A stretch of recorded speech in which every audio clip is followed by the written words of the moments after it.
Supracortical. Supracortical. Tu mente, tu salud. Con el psiquiatra Rafa López. Síguelo en todas las redes como @RafaLópezDR. No olviden que Supracortical es parte de Sonoro y que puedes encontrar la página de Sonoro www.sonoromedia.com para escuchar todas las producciones que tiene Sonoro, y Supracortical es solo una de ellas. Les doy la más cordial bienvenida. Tenemos el día de hoy una conversación entre amigos. Por acá está Helios Herrera. Hola. Que además de ser experto en temas de liderazgo, ventas, desarrollo humano, ha estado participando de manera internacional con empresas, conferencias. Ya les platicaré un poquito más. Y por supuesto, Ricardo de Lerrán, consultor y comunicador en semiología de la vida cotidiana, compañero mío desde hace muchos años y psicoterapeuta también. Vamos a platicar de algunos temas generales, pero les voy a contar para que arranquemos un poquito esta temática. Fíjense que estoy revisando algunos textos bien interesantes. Uno de ellos se llama La generación ansiosa, un libro de Jonathan Haidt, interesantísimo, que dice que sí, más allá de esto que se ha llamado la generación de cristal, ¿no? Te dice, no, sí hay un tema que podemos sustentar estadísticamente de que hay un montón de personas, sobre todo quienes fueron adolescentes a partir de 2010, con un montón de temas de ansiedad. Y por otro lado, está también de moda un libro bien interesante que se llama La fórmula para criar hijos exitosos.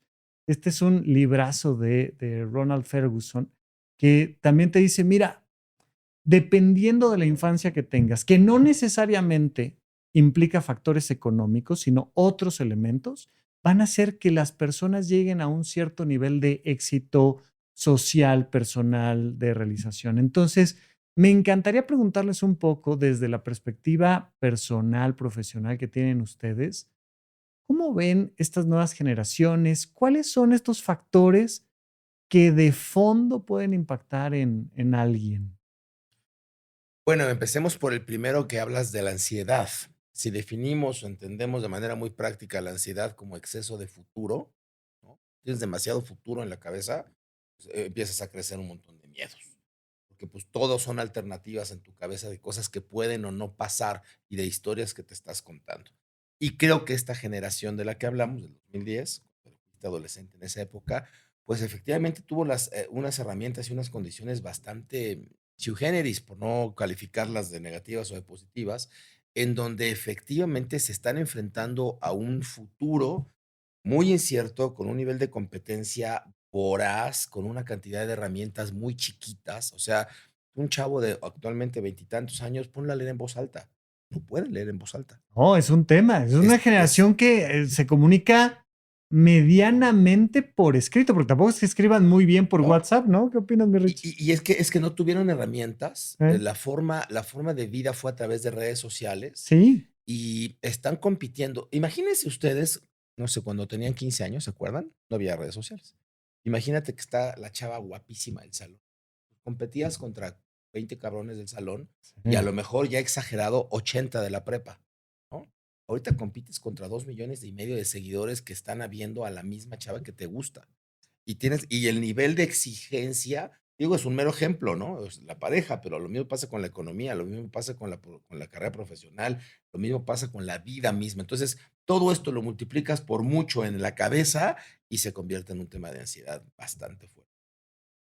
Sí, totalmente. Yo creo que también tiene mucho que ver con los cambios que estamos viendo, donde cuando éramos jóvenes y éramos adolescentes teníamos como un panorama del futuro mucho menos incierto de lo que hay ahora, Ok. ¿no? Y la ansiedad, que es una respuesta fisiológica común frente a la incertidumbre, con el nivel de incertidumbre de ahorita de ya no sabes qué hacer. Todavía a nosotros nos tocó que si estudiabas una licenciatura, pues podrías lograr ciertas cosas, ¿no? Y como que te aseguraba algo. Ahora le dije a mi hijo hace un par de años, si no quieres estudiar la licenciatura, realmente no es algo que va a generar como antes que ya no puedas tener éxito en la vida.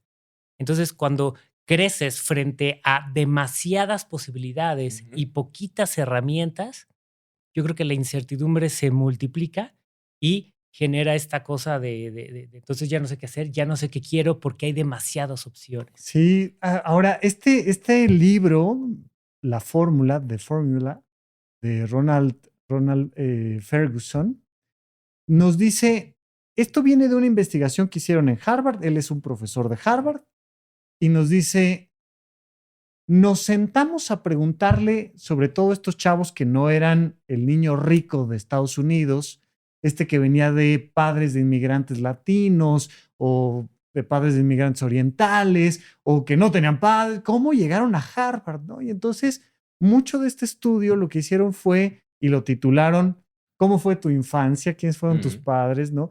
Pero hacer una serie de factores comunes, el común denominador de, bueno, ¿cómo llegaste a donde estás? Y un poco replicando esto, a mí me encantaría poder platicar con ustedes.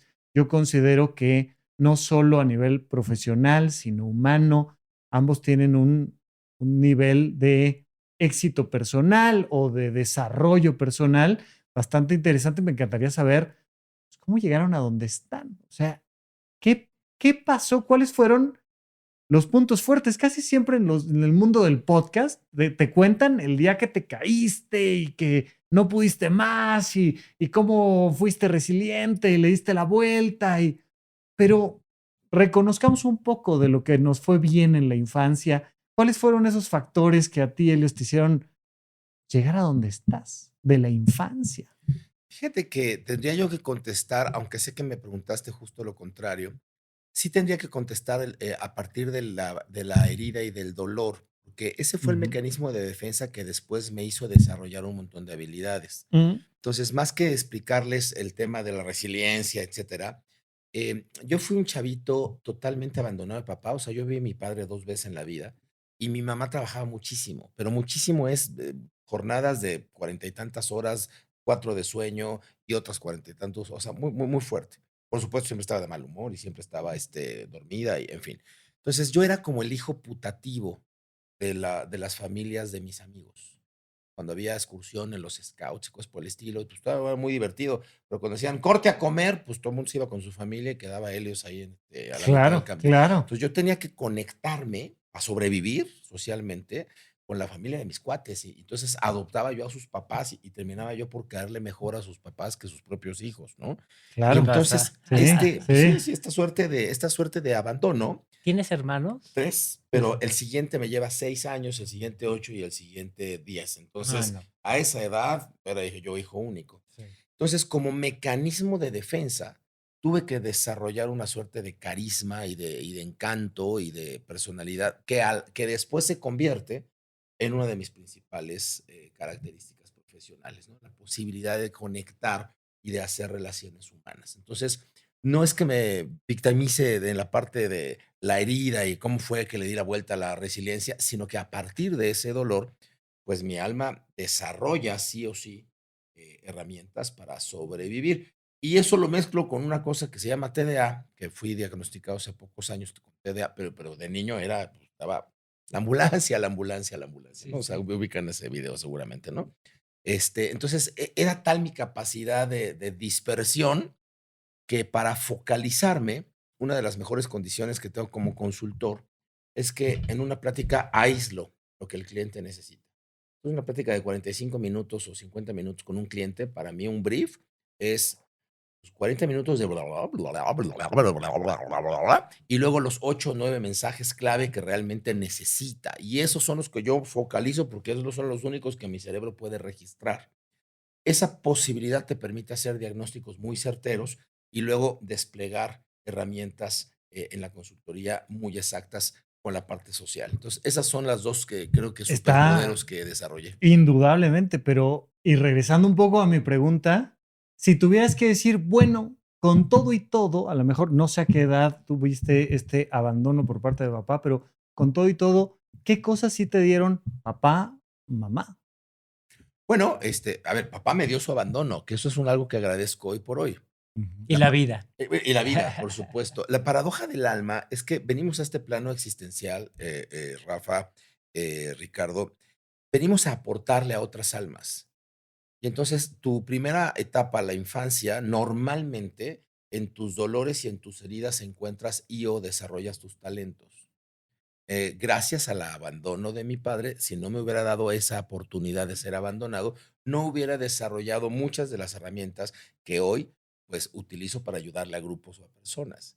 Entonces, Sí. sí, me dio la vida, por supuesto, pero me dio la experiencia que, por supuesto, en la infancia tú la La descodificas y sufres. la sufres y entonces estás enojado y la. Pero después cuando terminas por sanarle, por darle la vuelta, dices, ok, gracias a esto es que pude yo aprender a. Es un poco como, yo sé que voy a denotar mi edad, pero ¿se acuerdan de la película de Karate Kid, no? Sí, Sí, cómo Pues es claro. un no. poco el cómo limpias y el cómo enceras y el cómo limpias y el cómo enceras. No ves que la realidad, la vida te está habilitando para algo mucho más que después simplemente encerar coches, ¿no?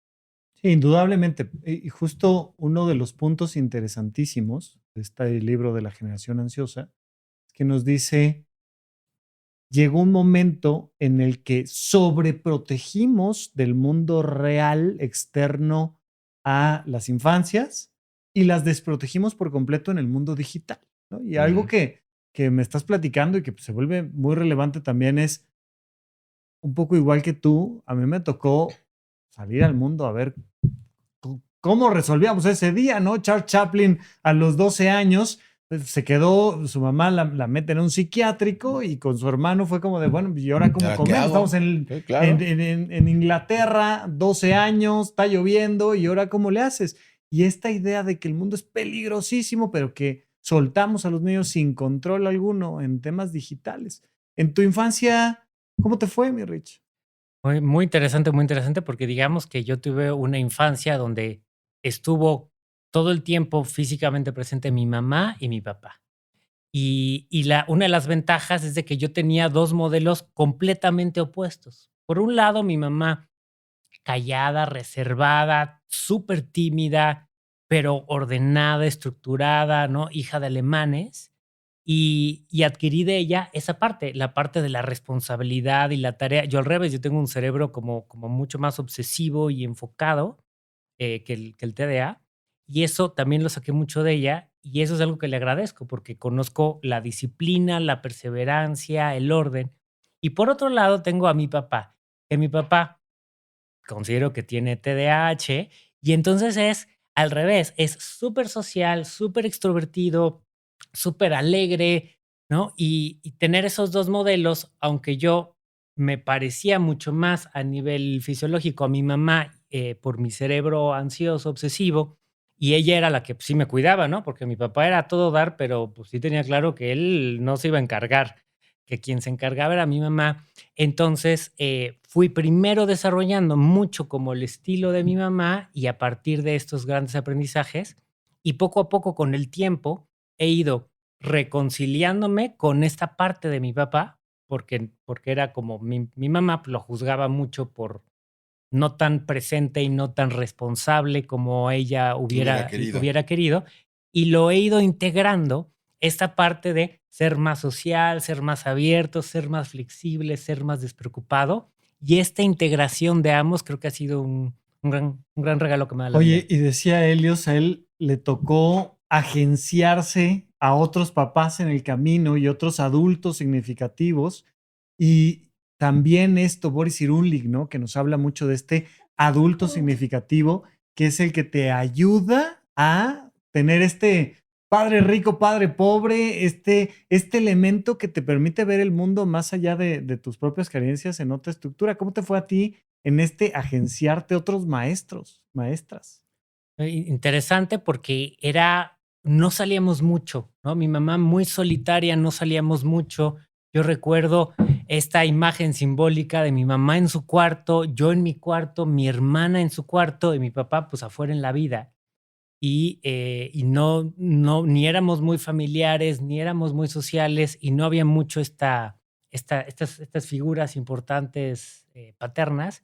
Y he tenido que ir más bien como buscándolas y creándolas y al mismo tiempo yo, ahora sí, ¿no? Convertirme en mi propio padre y en la ausencia de cierta responsabilidad y presencia de mi papá, pues irme convirtiendo yo en que desde que cumplí 18 años me sentaba con mi mamá a ver los gastos que teníamos que hacer. Mi papá se quedó sin trabajo cuando tenía 18 años y él estaba afuera buscando trabajo, pero creando empresas, porque él es emprendedor y empresario.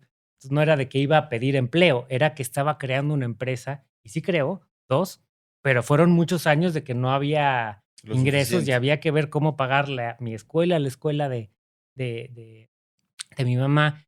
Y, un personaje muy importante es que a los 14 años conozco al doctor Alfonso Ruiz Soto, creador del modelo educativo de semiología de la vida cotidiana, y aunque de cierta forma era una figura, eh, donde, no era muy cercana, digamos, pues sí fue algo así que dije: "Oye, eso está increíble". Y empecé a estudiar el ideal del iluminado, y eso, creo que eso fue como cierta figura paterna para mí, el poder decir, yo, este ideal de la persona que desarrolla la totalidad de sus potencias, eh, eso es algo que a mí me dio como mucha dirección.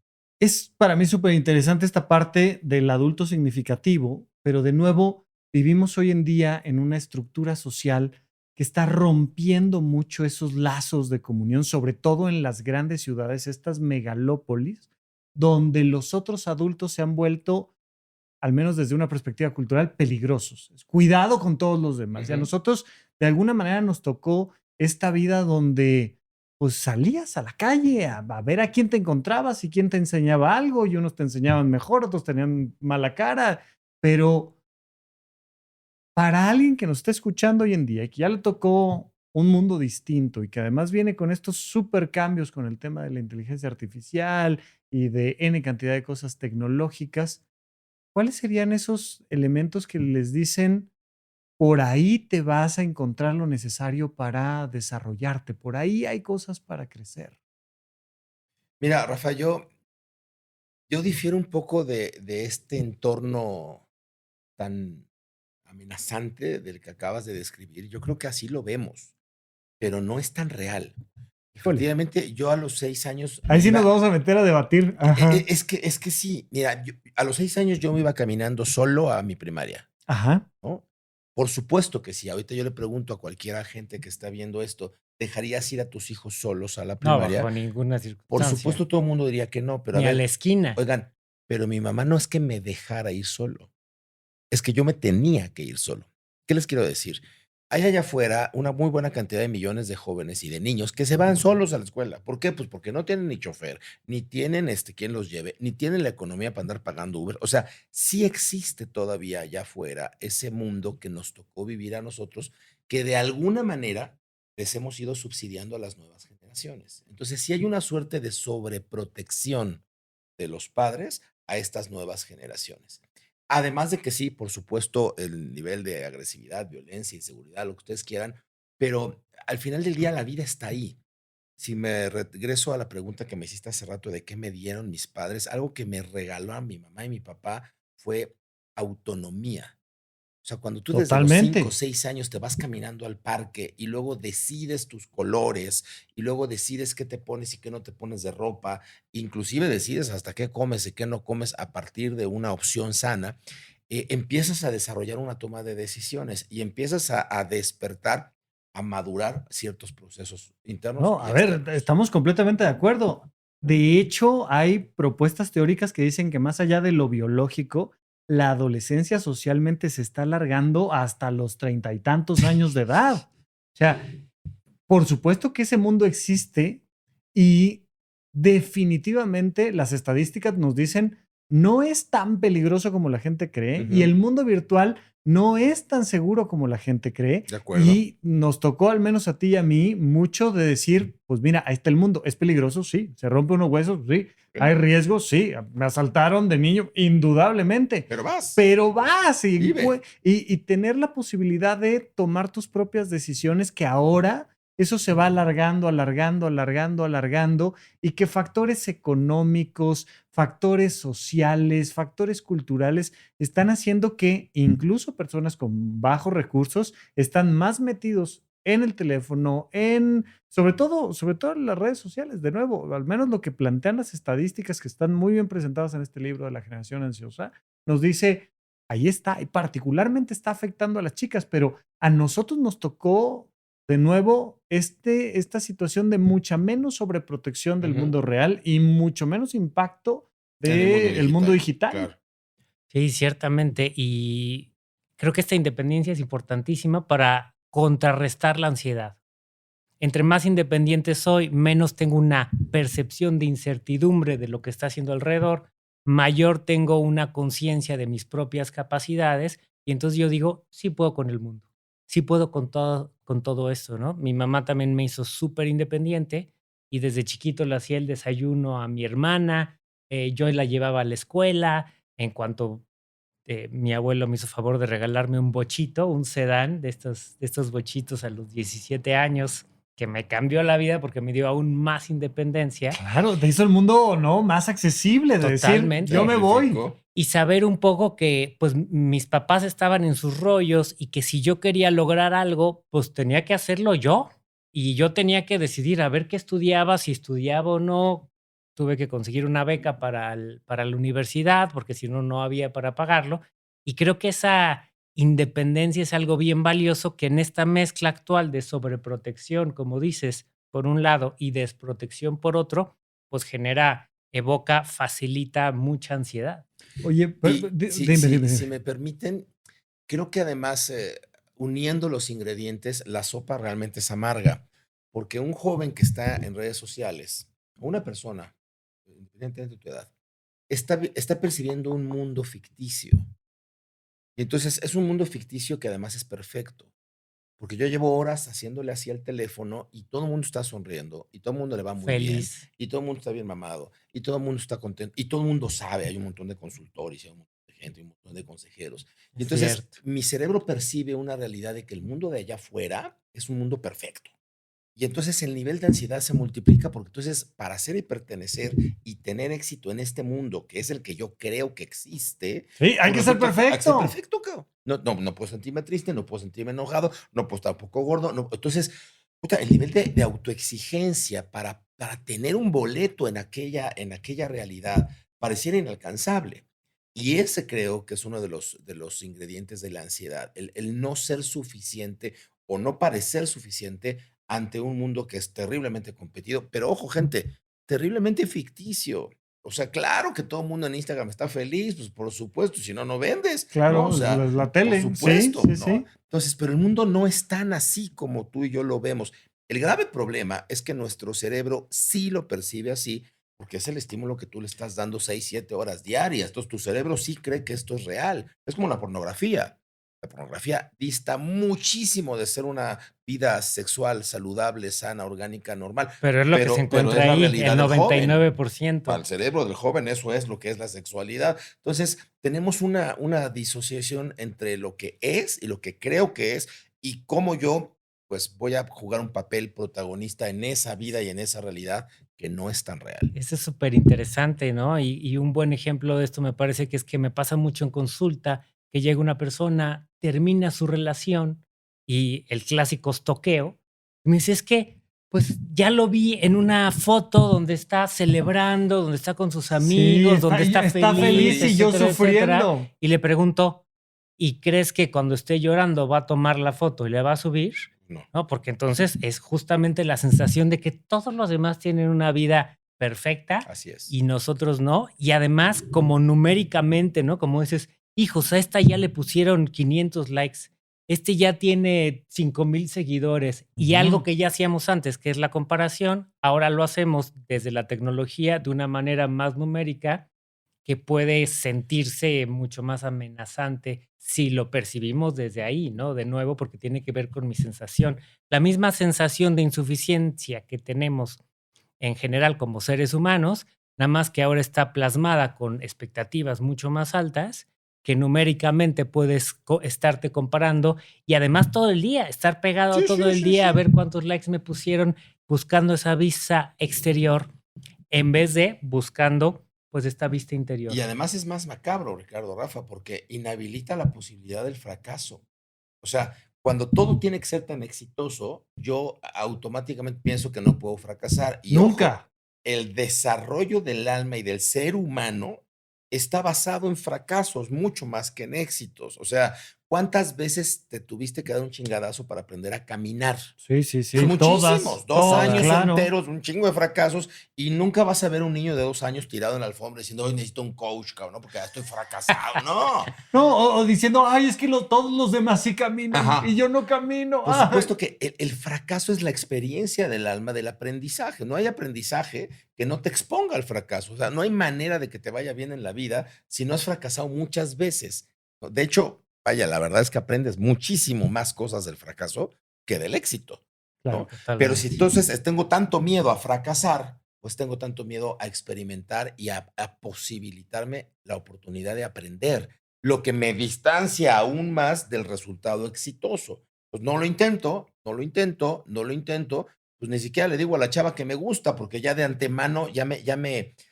me autofracasé al no intentarlo, ¿no? No, y luego traemos este fenómeno del pensamiento mágico, decir, va a sacar la lotería. Voy a ser y influencer. Voy a ser influencer, voy a tener un gran éxito, se van a dar cuenta de que soy el mejor cantante del mundo y algo va a pasar que mágicamente me va a llevar a la cima y que voy a entonces cambiar mi vida. Estaba escuchando el otro día una historia que contaba un taxista, bien interesante, que decía, la frase es muy sencilla, decía, si te dejan en un helicóptero en el pico de la montaña, te ahogas. Si no has caminado y Claro. acostumbrado tu cuerpo al hiking, al senderismo, Claro. si no te vas moviendo gradualmente a la cima y te dejan en la cima, se te va el aire, te ahogas, punto, ¿no? Y entonces aquí, que ahí sí les voy a decir, al menos a mí me llevó mucho tiempo aprender de temas de finanzas personales y cómo vas haciendo una bolita de nieve que te va permitiendo generar una estabilidad, pero no estas locuras de, claro, voy a pegar un video viral, me van a contratar en todos lados, me va a caer toda la lana y me la voy a gastar en todo y nunca se me va a acabar. Y estas cosas son pensamientos infantiles de adolescente que muchas personas siguen teniendo. Y que en los hechos algunos jóvenes lo logran. O sea, yo conozco influencers Pero se ahogan también. pero se ahogan o se Sí. suicidan o se Sí. lastiman o les pasa lo que en la cumbre, ¿no? El ejemplo que yo pongo es la mosca que se sube al avión. Una mosca se sube en la Ciudad de México a un avión, vuela durante 2 horas y cuando abre la puerta está en Cancún, ¿no? Y todas las demás moscas dicen: "Uy, es la mosca que triunfó en la casa, no es mi prima la mosca la chingona", porque en 2 horas, a ver, en 2 horas no llegó a Cancún. Entonces, por supuesto, cuando se abre la puerta, está en un clima que no está preparado, una oxigenación que no está preparada y se muere de un golpe de calor. Entonces, eso le está pasando a los chavitos que llegan a tener la posibilidad de éxito, Sí, sí. porque sí, se les sube la fama, se les sube Claro. el dinero, se les sube todo y no saben qué hacer con ellos porque no tuvieron esta suerte de desarrollo del resultado. Se fueron al resultado inmediato. Que qué Sí. bueno, qué bendecido. Pero te faltó todo el fracaso que te forma, ese Así fracaso es. que te va forjando. Sí, que finalmente es el fracaso que es más una interpretación que un hecho real, ¿no? Me pasa mucho, igual en consulta. No, es A ti que todo te pasa en y consulta. sí, y me pasó a mí personalmente cuando yo fui a consulta y la primera vez que se habló del tema del divorcio y lo puso mi terapeuta sobre la mesa, dije: "No, no, no, el divorcio es para fracasados. Sí, Yo claro, no soy un claro, fracasado, claro. yo no me voy a divorciar". Ergo, yo no me voy a ¿no? divorciar. Y bueno, pues después de todo el proceso, es decir, claro, lo que pasa es que el fracaso pues, es un significado que le estoy dando que en el fondo lo que trae es una sensación de soy insuficiente. Entonces, si me divorcio, no fui suficientemente buen esposo, no tuve éxito en mi relación. Fui cambiando ese significado y ahora, pues lo que podría ser fracaso como eso, ¿no? Y me ayuda ahorita en los cursos y en los talleres también que doy, hablar sobre la importancia de resignificar lo que es algo, porque fracaso es lo que tú eliges que es un fracaso. A mí me gusta personalmente decir que realmente nada es un fracaso, sino que es un aprendizaje.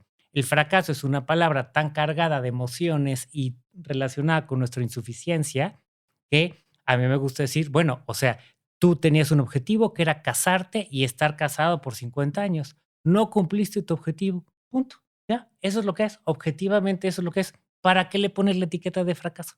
Mejor ponle la etiqueta de éxito, aprendizaje, fortalecimiento, resiliencia y a partir de ahí ya sé que yo puedo, que yo, que soy importante, suficiente y valioso, divorciado, casado, soltero, con hijos, sin hijos, en cualquier circunstancia, porque no depende de eso.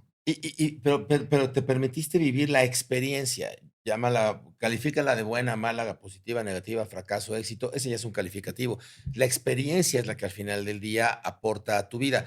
El problema, creo yo, de las generaciones actuales que viven en ansiedad es que se niegan la posibilidad de la experiencia por temor al resultado, que es lo que estamos hablando de la ansiedad, ¿no? O sea, Sí, antes el marinero presentaba ahí las heridas las del mar. heridas, claro, y te Claro. hacía fuerte. Oye, Cicatrices. por supuesto, y está tan a todo dar poder fracasar, hombre, cuando le decían a Alba Edison, 5,000 veces le estalló en la cara el ejercicio de la bombilla incandescente, 5,000 intentos para fabricar el foco, ¿no? Y el reportero le pregunta, ¿qué se siente fracasar 5,000 veces? No, yo nada más he aprendido 5,000 formas diferentes de cómo no funciona esto. O sea, el aprendizaje está en la experiencia misma, llamémosla fracaso, éxito, aprendizaje o como sea. El tema es que las nuevas generaciones se están negando a la experiencia. Se Sí. están encerrando en una habitación con un celular y un dispositivo y conectan a través de con un mundo que está esperándolos allá afuera al que ya no tienen necesidad de ir porque ya llegaron en su cerebro, ya están a partir del estímulo. Y que les da una recompensa inmediata, donde, claro, si yo, pues estando aquí scrolleando, ya esto genera cierta satisfacción, cierta distracción en mí, inmediata, entonces ponerme una meta a 10 años, ay, no, qué No, cosas. no, No, si yo lejísimos. quiero que ya, como dices, ¿no? El pensamiento mágico de que sea rápido, que sea automático y que eso me permita tener un éxito que se da fácil, ¿no? A mí me gusta mucho tu visión, estaba escuchando un podcast tuyo, tu visión de alcanza tus sueños, constrúyelos, lógralos y cómo aterrizar ese sueño en objetivos específicos y acciones específicas. A ver si también nos platicas un poco más de eso. Sí, bueno, uno de los talleres, el primero de mis libros se llama justamente Alcanza tus sueños, hace 20 años que lo editamos, y tiene que ver con eso, establece que la vida es este cúmulo de experiencias. ¿Qué quieres en tu vida? ¿Qué quieres lograr? ¿Cuál es tu sueño? ¿Cuál es tu punto a llegar? Punto A y punto B. Ya que estableces un punto en el horizonte de qué quiero vivir, qué quiero experimentar, conviértelo en objetivos, conviértelo en plan de trabajo y entonces ejecuta las acciones que te lleven a. Investiga qué es lo que tienes que aprender a hacer para lograr lo que quieres lograr, aprende a hacerlo y hazlo. Sí, debo reconocer, hace 20 años el texto está escrito en un tono mucho más motivacional de tú puedes lograr lo que quieras lograr. Hoy, 30 años después, a los 55, es sí, logra el coche, logra la casa y logra lo que quieras, pero en el camino pon atención en lo que tuviste que haberte convertido para lograr aquello que decías querer lograr. O sea, el tener el coche no te hace mejor ser humano, más allá de que para poderlo tener, tuviste que ser un mejor ser humano, más resistente, más persistente, más enfocado, más disciplinado. O sea, el coche en sí mismo no te hizo mejor, el proceso es el que te lleva a una mejor versión de ti mismo. Y de eso va Alcanza tus sueños, que es el primero de mis 5 libros. Sí, y me gustaría preguntarles, ya que estamos platicando aquí los tres, ahora se ha puesto de moda, se puso muy de moda con la serie de adolescencia y luego entre el The Match y Chicharito y tal, este tema donde también siento que los hombres quieren ser hombres muy pronto sin tener muy claro qué significa eso de ser hombre, de la masculinidad desde una perspectiva de género, pero donde estas 3 P's que mencionaban por ahí, de que los hombres tenemos que ser proveedores, procreadores y protectores, y donde vemos un montón de adolescentes que es como, es que tengo 14 años y no soy el macho alfa de la manada y entonces todo está mal. De nuevo, esta exigencia de las redes donde ves a un tipo con unos músculos completamente antinaturales y que te van contando una historia de la masculinidad que no es y que únicamente genera esta presión y esta ansiedad y estas ideas muy machistas, duras, rígidas. ¿Desde dónde ven ustedes nuestro rol de género como género? ¿Desde dónde ven ustedes la masculinidad? Una pregunta bien interesante y que está exacerbado, como tú dices, actualmente. Y yo recuerdo que en mi adolescencia esa fue una de mis grandes crisis, porque yo teniendo esta energía más suave, más amable, más buena onda, platiquemos, ¿para qué competir si nos podemos poner de acuerdo, etcétera, etcétera? Pero me gustaban las películas de acción donde salía Schwarzenegger y donde salía Stallone, que era así la masculinidad andando Sí. en esa época, y yo decía, yo no soy suficientemente hombre. Mm, Eso era lo que estaba implícito, no era lo que yo pensaba. Y veía a las chicas y decía, no voy a ser atractivo para las chicas porque no voy a ser suficientemente hombre. Y en esa época, para bien o para mal, había un modelo como más claro. Lo que hoy le pasa a las nuevas generaciones es que, pues es que ya ser hombre ya es algo mucho más confuso. Pero este Oye, y mismo, peligroso de que también ahora ser hombre está mal, cabrón. claro, claro, ¿no? Que exacto, como de repente toda la masculinidad puede ser tóxica. Y digamos, en mi experiencia personal, lo que me fue ayudando a entender es, primero entender cuál es mi energía natural, de mi alma, de mi esencia, de mi código genético, aceptarla plenamente y decir, está bien, esto es lo que soy yo, ¿qué quiero desarrollar? Quiero desarrollar más asertividad, yo era súper tímido en la adolescencia, mayor capacidad de comunicación, poder acercarme a las chicas y integrar una visión de mi masculinidad donde es una masculinidad con estas características y eso es ser hombre, digamos, para mí. Y creo que eso un poco es lo que, de cierta forma, mucho más compleja tal vez porque hay más opciones, se enfrentan las nuevas generaciones de qué es ser hombre, porque ya es, no solo es ser proveedor, porque entonces mi pareja quiere trabajar, pero yo pago todo, pero mi pareja trabaja, pero ya no estoy a gusto de que yo pague todo, porque ella también trabaja, también debería de aportar, pero sí quiero seguir aportando. Entonces, esta masculinidad es muy complicada. Y yo creo que la ventaja de que ahora haya muchas opciones y podamos integrar diferentes opciones nos permite a que cada uno de nosotros construyamos no solo la masculinidad, sino qué es mi masculinidad y que hay una masculinidad que no tiene que ser competitiva, empujar al otro, atropellarlo, ¿no? Sino que hay una masculinidad donde integro, sí, la ambición, digamos, de la masculinidad, el buscar las metas, el ir hacia adelante, pero también a través de esta cooperación, de esta integración. En mi caso, ¿no? Pero cada quien, pues, le va a tocar integrar esta visión de masculinidad y en el fondo, yo creo que es fundamental a partir de esta autoaceptación plena y total y valoración plena y total. Me decían, en la adolescencia: "Ay, qué tierno eres", y me chocaba, y decía: "Claro, porque me frenzonean". Entonces, en cuanto me dicen: "Qué tierno eres", ya me pusieron en la zona de amigos y no voy a poder conquistarla. Y ahora integrar esto, decir: "Claro, yo soy un hombre tierno, sensible, amoroso, empático, y soy hombre, y, eh, y valgo igual independientemente de todas esas Oye, y va características". uno aprendiendo a decir cuando te dice, ay, qué tierno eres, entre otras cosas. Vamos a platicar. Entre otras cosas, está buenísimo. ¿No? Yo creo que la masculinidad y la feminidad no es un espectro tan amplio. No creo que haya demasiadas opciones. Más bien creo que habría que regresar a la base y a lo que la naturaleza y el universo nos propone. Una ley muy básica que es polaridad, todo tiene un polo y solamente hay dos extremos de la misma. O sea, al final del día es masculino y femenino, pero no en su conducta de género, sino en su frecuencia vibratoria. Entonces, esta posibilidad que tú dices, Ricardo, de que yo era un hombre, pero soy tierno, pero soy amoroso, pero soy... A ver, es que tu masculinidad se adereza de tu feminidad. Todos tenemos energía masculina y todos tenemos energía femenina, pero renunciar a una o a otra por estereotipos sociales creo que es donde nos perdemos. Oye, y un Entendamos, poco nos han pedido que renunciemos a una o a otra. Es decir, hay una sociedad que te dice, si eres solo esta energía masculina, entonces eres agresivo, tóxico, peligroso. Y si eres solo esta energía femenina, entonces eres un fracasado. Y no encontramos esa integración. es que es ahí en donde creo que está la opción, entender que todos necesitamos ser masculinos, porque la energía es, o sea, independientemente de Ricardo, independientemente de Rafael, de Helios, de Juan o de María, la energía masculina tiene características.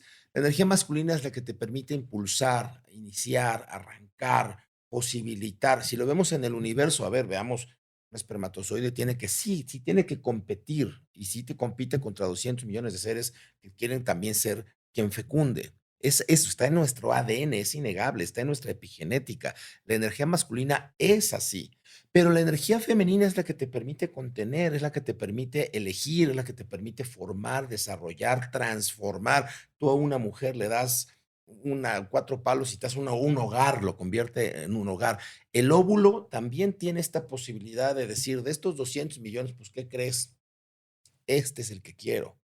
Porque se tiene la falsa idea de que el primero que llega es el que fecunda. No, no, el óvulo también tiene una sabiduría espectacular que elige al espermatozoide correcto. Entonces, lo que hacemos nosotros somos gradientes. Mi energía masculina, que sí me exige esa fuerza, esa rudeza, ese ímpetu, ese vamos a empezar, con mi energía femenina, en donde puedo ser amoroso, en donde puedo ser tierno, en donde puedo ser selectivo, en donde puedo ser empático, y cada uno de nosotros pues tiene una mezcla de un poquito más o de un poquito menos, en donde los estereotipos son justamente los que nos pierden como Y que sociedad. las mujeres nos llevan de ventaja porque ellas han abrazado en mucho su masculinidad. Ellas han abrazado en mucho su empuje, su rudeza. Están dándole la vuelta de una manera tremenda al tema de las graduaciones en temas de licenciaturas. Sí. Ellas están graduando infinitamente más que nosotros, pero sin duda, y se vuelve una cosa bien interesante cómo ellas se están integrando. Obviamente, somos una sociedad que siempre está creciendo, madurando en muchos sentidos. No es que hayan llegado a ningún punto de perfección, ni ellas, ni nosotros, ni llegaremos nunca, pero donde sí, evidentemente, ellas han encontrado ese elemento de, espérame, yo también puedo, yo también sé, yo también soy, yo también tengo este empuje, yo también tengo esta garra, yo también puedo competir, yo también puedo ser. Eso es energía masculina. Eso es una energía masculina que además un poco, digo, nada más acá por mi formación médica, algo que sí les he de decir es que la reproducción no está principalmente polarizada, ¿no? Lo más que sucede en la vida orgánica en este planeta al menos es la reproducción asexual, donde no hay estos dos polos, es más moderno, pero que sí nos ayuda en mucho a nosotros a entender este brazo fuerte y este brazo amable, esta capacidad de seleccionar, pero también de empujar, de destruir y construir, de cuidar, de resolver, donde muchos hombres están perdidos en yo no sé ni para dónde, o sea, para acá está mal, para el otro lado también está mal, y se vuelve un mundo muy complicado en ese sentido. Es muy cierto, ¿no? Nos llevan décadas de ventajas de la revolución, ¿no? Del feminismo, Sí. por ellas integrando la masculinidad y nosotros no lo sabemos integrar tan fácilmente hasta recientemente. De hecho, la definición de la masculinidad a partir del machismo tradicional tiene mucho que ver con la exclusión de lo femenino, Ujú. donde, porque si no eres de lo femenino, de lo que no es heterosexual, Y hay como que extirpárselo, ¿no? O sea, es claro, decir, lo traes puesto, o sea, sí lloras, pero no llores. sí, sí, Sí sientes, por pero dentro. no sientas, Exacto, ¿no? ¿no? Y entonces es el que llora es, ¿no? Homosexual. Entonces y eso es como lo peor que te pueden molestar de chiquito. No sé si todavía, pero digamos, No, ¿no? yo creo que ya no.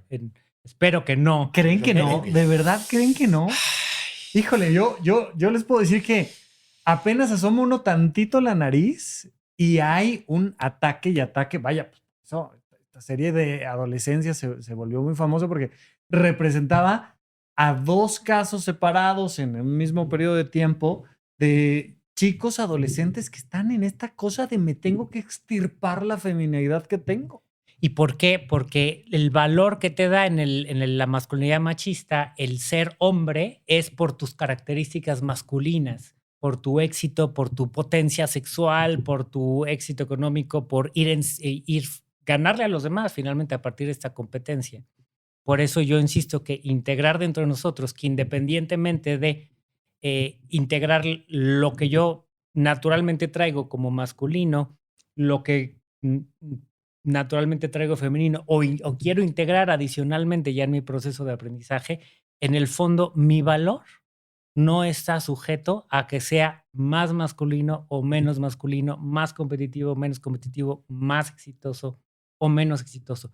Y eso baja mucha ansiedad porque va generando esta confianza ontológica. ¿Qué opinas, Mieles? Híjole, yo sí creo que vivimos una sociedad muy confundida, en donde la brújula la traemos de veras muy, muy perdida. Sí creo que ya el tema del bullying, de ese bullying en donde no seas mariquita, ña, ña, ña, creo que ese ya quedó un poco afuera. Lo veo ahora en contrasentido. Hay de ti que le digas gordo o gorda a alguien. O sea, igual ese bullying de eres el gordo del salón, yo era el gordo del salón, ¿no? Dice Franco Escamilla que cuando tú eres gordo, entonces puedes hablar de gordos. Este, Creo que ya no se bulea a las nuevas generaciones así. El tema es que ahora ya, ya no nos buleamos. O sea, el tema es que ahora ya no tenemos opinión y los chavos también están muy confundidos. Entonces tú de repente ves a un joven en esa búsqueda, hombre, mujer, no importa, en donde esas fronteras ya se han perdido tanto estas fronteras, en donde ya no sé dónde soy masculino, dónde soy femenino y dónde no soy. Y entonces ya termino por no ser nada porque intento ser una cosa o la otra, nuevamente en búsqueda de una aceptación ficticia. Porque entonces mi modelo a seguir, que antes lo teníamos muy fácil, tu modelo a seguir era tu papá o tu mamá. Punto. Tenías un buen papá o una buena mamá, ya luego ibas a terapia. ¿No? No importa, ibas a terapia y te desapendejabas en la terapia. Ahora no, ahora mi modelo a seguir es 550 millones de papás y 550 millones de mamás y ya no sé qué es lo correcto y qué es lo incorrecto. Déjenme darles un ejemplo en un cambio de tema, ¿no? La alimentación. Vamos a suponer que yo quiero alimentarme sanamente y que me voy a partir de los influencers. Ya vale madre, porque unos te dicen que comas sal, otros te dicen que como eres pendejo si comes sal, otros te dicen que por favor come muchas frutas y otros dicen, no, como si las frutas es pura azúcar. Entonces, no, otros te dicen que pura proteína y otros, no, no mates a gente con la que vas a matar a tantos animales con la proteína. Y entonces dices, si de veras quiero comer sano, ¿qué tengo que hacer? No hay forma alguna de que el individuo común, tú y yo, entendamos cuál es la correcta nutrición. Y si vas con un nutriólogo, te va a dar una dieta que se contrapone a la del influencer y peor aún, se contrapone a la del nutriólogo de enfrente. Entonces, hay una ansiedad, una confusión de qué sí hago para comer bien, para alimentarme bien a mí o a mis hijos. Y lo mismo está pasando con el tema de género, y lo mismo está pasando con el tema del éxito económico, y lo mismo está pasando, hay un exceso de información en donde ya no sé qué es bueno, qué es malo, y qué sí debo de hacer y qué no debo de hacer, y eso me lleva a la parálisis, porque ahora es tal la cantidad de información que ya no sé para dónde soy y ya no me puedo definir a mí mismo o a mí misma, ¿no? En la sexualidad, en la salud, en la alimentación, en A el dinero. partir de lo externo, ¿no? A Pues partir de la multiplicidad es de lo demasiado. externo que está aquí, que es tan amplio, y que me encanta este ejemplo de la alimentación, porque de fondo, yo creo que cada cuerpo es único y diferente, y nos toca hacer el proceso de ver, independientemente de todo eso, qué me funciona a mí, ¿no? Pues sí, pero imagínate que tienes 14 años o 17 o 21 y tienes que descubrir qué te funciona a ti. Cuando no tienes bendita está idea. cañón. No, pero justo lo decías hace rato, Elios. No nos damos la oportunidad de equivocarnos. Claro. Entonces es como, bueno, cómele, güey. Prueba. Y vamos a ver cómo te sientes. Come. O sea, vete de pedo un día, métete todo el alcohol, come terriblemente y vamos a ver cómo te sientes al día siguiente. Equivócate, no pasa nada. Y hazle caso a tu cuerpo después. Claro, obviamente hay siempre una serie de parámetros, siempre hay mejores ideas que otras, vale la pena acercarse a ciertas personas con una formación, con una trayectoria. Al final nos pasó guía, o sea, simplemente es, oye, pues yo conocí a este señor que dice esto y a esta señora que dice el otro, y pues déjame ver. Probemos. Probemos, vamos a ver cómo están las cosas y cómo me siento yo. Y, oye, cómprate 20 boletos de lotería. A lo mejor te sacas la lotería, cómprate 20 O boletos. estudia budismo y mañana catolicismo y mañana islam. O sea, prueba, Claro, experimenta. prueba. Sí creo que hay una suerte de superficialidad. Sí creo que hemos confundido felicidad con placer y creo que ese es el grave reto. Porque lo que te ofrece el mundo externo de las redes es un placer inmediato en donde veas. Vaya, solo el impulso luminoso en nuestro cerebro genera partículas de placer. Pero estamos confundiendo. Entonces vivimos en una sociedad que también por esta falta de información, tiene resultados que no sabe cómo se generaron. Tú ves una sociedad en donde pues, somos el número 2 de obesidad infantil en el planeta. Estados Unidos es el número 1 de obesidad infantil. 6 de cada 10 personas en Estados Unidos sufren de obesidad y más o menos 4 de cada 10 obesidad mórbida. Y entonces este tema de placer, placer, placer, placer, placer inmediato, no están conscientes de que están construyendo ese cuerpo obeso. Y peor aún, en vez de querer sanarlo porque regresar a tu origen resiliente y tu cuerpo no es eso, ahora lo justificamos. Y entonces ahora decimos, no, espérame, es que no hables de los Es que somos gordos. diversos, es que Sí. hay de todos los No, que estás cuerpos. gordo. No, no, no hay de todos los gordos. Le diste la madre a tu cuerpo, al cuerpo sano, al cuerpo natural que la naturaleza te ofreció, lo engordaste, punto. Ah, no, hay de ti donde me digas gordo. Espérame, pues es que estás gordo. O sea, olvídate tú del paradigma estético. Partamos del paradigma saludable. Puedes tener esa cantidad de peso o de grasa y ser saludable para todos los demás sistemas del cuerpo, ¿sabes? Oye, perdóname. Estamos muy confundidos ahí. Claro, y esta autocrítica que no debe de llevar a la parálisis, lo decías hace rato, me encantó. O sea, aquí el tema es la parálisis, es, ay, pues sí estoy gordo, entonces, pues ya no va a hacer nada. No, o sea, a ver, ¿qué estoy haciendo? ¿Dónde me dolió? Me dolió en mi masculinidad, me dolió en mi economía, me dolió en mi espiritualidad, me dolió en mi salud física. Perfecto. Fracasamos, aprendimos, nos equivocamos. ¿Qué sigue? No era por ahí. ¿Y ahora? Aprendamos que sigue. Pues ahora vamos a movernos, ¿no? Y eso está increíble, ¿no? Porque, digamos, frente a la multiplicidad de opciones y la ansiedad que puede evocar eso, podemos recurrir y distinguir con la autocrítica qué fuentes son confiables, qué fuentes son fidedignas en términos científicos, por ejemplo. Y por otro lado, yo ir haciendo mis propios experimentos y ejercicios y dándome la autoridad de que yo soy quien decide qué es lo que quiero comer a partir de estos criterios y en términos de alimentación, qué le cae bien a mi cuerpo y qué funciona. Yo he probado, tengo diagnosticado hipoglucemia desde hace 13 años, he probado diferentes opciones, que si la paleo, que si la dieta de la zona, que si todas las que quieras, y he ido viendo qué sí le funciona a mi cuerpo y qué no. Y creo que ese proceso, que ese ejemplo es muy bueno, porque finalmente a todos nos toca buscar ese espacio de decir, ¿qué es lo que yo quiero? ¿Quién soy yo? Frente a esta multiplicidad de opciones, ¿quién soy yo? Y en términos de la masculinidad, en términos de los roles, del rol que yo quiero tener con mi pareja, con mis hijos, definirme de esa forma. Y yo creo que esa es una gran oportunidad, ahora que tenemos tantas opciones, el poder definirnos de manera a partir de esa autocrítica y contestar quién soy yo y darme ¿Y quién esa quiero ser? valoración incondicional y decir quién quiero ser, cuál es mi sueño, hacia dónde quiero llegar, cómo me quiero construir como persona. Creo que el gran reto, tratando de generar una conclusión, el gran reto es ese, convertirme en la versión de mí que quiero ser con conciencia. Porque hay una línea muy delgada en me convertí en lo que quería ser o acepto en lo que me convertí, ¿no? Es algo muy distinto. Yo siempre le digo a la gente en los talleres, oye, ¿tú estás gordo y quieres estar flaco? ¿Conscientemente quieres estar flaco? ¿O te estás aceptando gordo porque te da mucha flojera estar flaco? ¿No? Porque para ser flaco sano, pues hay que hacer un montón de cosas. Hay que reprimir el placer de la comida, hay que hacer ejercicio, hay que cuidarse. Entonces es más cómodo decir que me acepto como soy, 180 kilos de sobrepeso, ¿no? A construirte como de veras quieres ser. El ejercicio de honestidad intelectual, de realmente me amo, me acepto como soy, o me conformo con lo que soy y aprendo a aceptarme porque es más cómodo.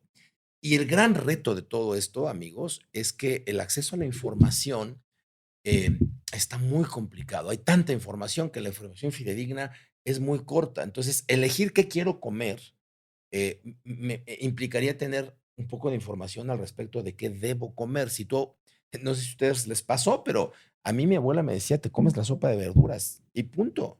Y si no te la comes, no te levantas de la mesa. No hay manera. Tal cual, O sea, igual. punto. Ujú. Y ahora nuestros hijos llegamos en este tema de soy un padre moderno. ¿Qué quiere comer? Pues claro que escogen pura pasta. Y entonces yo conozco criaturas que se la han pasado comiendo 22 días al mes pasta. Y es Cero lo verduras. único que comen, pura pasta. Claro, tienen un nivel de resultado, pues lógico. Entonces, darles la opción de yo decido mi alimentación. Yo decido mi masculinidad, yo decido mi éxito, yo decido mi salud física, yo decido cómo ejercer mi sexualidad. Sí, eres dueño de tu ser, pero si no tienes la información mínima necesaria, va a ser muy difícil que decidas ejercer. Vas a estar reaccionando a protocolos ficticios, Necesitas investigar. necesitas investigar y hacerte responsable. Sí me quedo yo con la conclusión de que puedes convertirte en lo que te dé la gana, siempre y cuando asumas la responsabilidad de haberte convertido en ello. Porque si dices, hombre, yo comí y probé todo lo que me decía Rafa que probara y me convertí en un sujeto totalmente asexual, obeso, etcétera, pero ya probé. No, no, a ver, espérame, no le eche la culpa a Rafa. O sea, no le eches la culpa al externo. Tú eres responsable de la consecuencia. Entonces, decide tu vida a partir de la consecuencia que quieres aceptar, no de la causa inmediata que te lleva a esa consecuencia. No sé si me expliqué. Sí, sí, sí. ¿Cuáles serían tus conclusiones, mi Rich? A mí me encanta a partir de esto, ¿no? Ahora citando al doctor Alfonso Ruiz Soto, que nos dice aceptación plena y transformación creativa. Y no están peleadas. Acepta. O sea, traes 30 kilos de sobrepeso, acéptalo. Hoy, en ese instante, traes 30 kilos de sobrepeso. Traes estas características, traes esta información y esta desinformación. Ok, a partir de ahora, transformación creativa. ¿Hacia dónde me quiero ¿Hacia mover? dónde voy? ¿Qué es lo que quiero hacer? ¿Qué es lo que quiero lograr? Construir mi proyecto de vida y decir, yo quiero ser este modelo de hombre, yo quiero tener esta relación con mi comida, yo quiero asumir este rol dentro de la pareja, de la familia, dentro de la sociedad, a partir de la investigación clara de fuentes fidedignas y precisas, la autocrítica, para poder yo generar este proceso de construcción que nunca terminamos. Un poco para mí, y cerrando, ¿no? Con estas ideas que ustedes van presentando, yo escucho un punto muy importante, sí, de aceptación y de amor propio, indudablemente, que viene emparejado de compromiso, esfuerzo, y por tanto, siempre que te esfuerces es porque estás fracasando, no hay de otra. Y si en el camino te vas encontrando 2 o 3 personas que te gusta cómo te guían, que te dan una buena mentoría, que te van apoyando y aportando para decir cómo es para arriba, ¿no? En este hiking de la vida, en este senderismo, ¿dónde está la cima? Pues para allá, pero el que la vas a tener que caminar eres tú y vas a tener que esforzarte. Yo un poco esas serían como mis conclusiones de decir, bueno, pues conócete, quiérete, esfuérzate y equivócate y vete acompañando de esta red de apoyo que te va guiando un poco hacia la cima. Sí, yo pensaría, Rafa, que todos tenemos un siguiente nivel. Tú tienes un punto A, que es donde estás, aceptación plena, en lo que sea. Y un punto B, que es donde quieres estar, a donde te vas a llevar. Y la diferencia entre donde tú estás y donde quieres estar es simplemente acciones o excusas. O haces lo que tienes que hacer para llevarte a aquel lugar o justificas por qué no fuiste. Y en el camino mengua información y acción. O sea, aprende qué es lo que se tiene que hacer para lograr lo que quieres lograr. Aprende a hacerlo y hazlo. Porque si no lo haces, el otro camino es justificar por qué te quedaste aquí. Y aquí ya estás. Aquí puedes pasarte horas, años, meses diciendo, uy, mi vida fue, ¿no? Tu alma viene a vivir experiencias. Las experiencias están en el movimiento, están en el punto B. Si te quedas 50 años justificando por qué no hiciste, creo que el gran opio hoy es esa parálisis. Creo que ese no sé para dónde decidir, pues es que, ¿qué crees? No decidir también es decidir. Entonces yo digo, decide, equivócate, ve, mueve, aprende. Y si no te sale, pues regresas y vuelves a aprender, tomas nota y sigues otro camino. Pero si solamente te niegas la oportunidad de expandirte por miedo al movimiento, ya te moriste antes de lo necesario. Indudablemente, pues excelente conversación, queridos amigos. Helios Herrera, un gusto. Ricardo de Lerrán, ¿dónde les podemos encontrar? ¿Qué nos pueden, en qué están, en qué proyectos vienen? Mi querido Helios, ¿en qué andamos? ¿Dónde te encontramos? Bueno, en todas las redes como Helios Herrera, Helios con H, Herrera también. Y básicamente nos dedicamos a cuestiones de liderazgo, le ayudamos a las empresas a convertir a sus grupos en equipos y a sus equipos en equipos de alto rendimiento. Les ayudamos básicamente a llegar a ese siguiente nivel, sea en las ventas, sea en el liderazgo, sea en la parte transformacional. Estamos muy orientados a la parte corporativa, finanzas personales, liderazgo, ventas, como la parte muy concreta. Y desde hace 35 años le ayudamos a la gente a llegar a ese siguiente nivel. Un gustazo, Ricardo. Un privilegio. Me encuentran también en todas las redes como Ricardo del Herrán. Doy consulta individual, de pareja, de familia, cursos y talleres, y últimamente me he enfocado mucho al tema de la pareja, de la comunicación en pareja, de cómo poder integrarnos, incluso integrando estos roles de masculinidad y feminidad para poder crear tu propia relación. Les agradezco un montón, muchísimas gracias a todos y platicamos en otra ocasión. Hasta la próxima. Gracias por escuchar Supracortical. Yo soy el psiquiatra Rafa López y me interesa muchísimo conocer tu opinión sobre este episodio o cualquier otro que hayamos publicado. Recuerda que puedes encontrarme como @RafaLópezDR en todas las redes sociales. Quiero darte las gracias por escuchar Supracortical y sobre todo por suscribirte donde sea que estés escuchando este programa, y así puedes enterarte todo el tiempo de nuestros próximos estrenos.